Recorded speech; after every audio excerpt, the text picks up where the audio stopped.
Hôm nay đi khai trường nhá anh em ạ. Khai trường.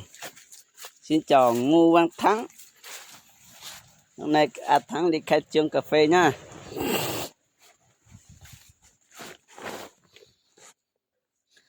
Khai trường 1001. Để trái đẹp chưa? Đó. Ôi giời ơi.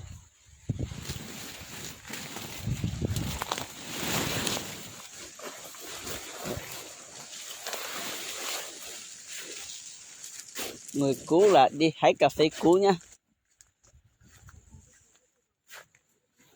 Đây này, ô pe hà mặt trong ta lu.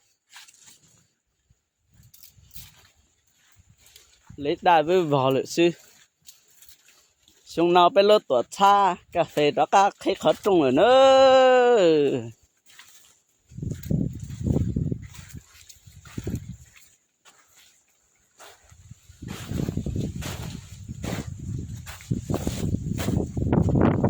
Cha cà phê trong ớt xem mình cũng lâu.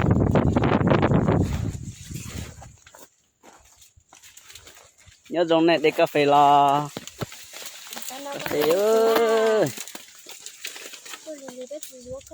bắt tổng quảng ơi. Ôi giờ nó có ngàn trung to à?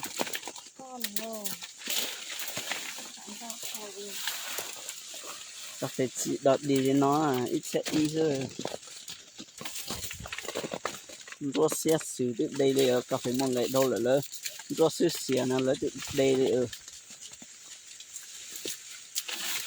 Cho nó bây giờ trồng này chỉ vô ngài. Một tô tròn thằng cái vô thôi.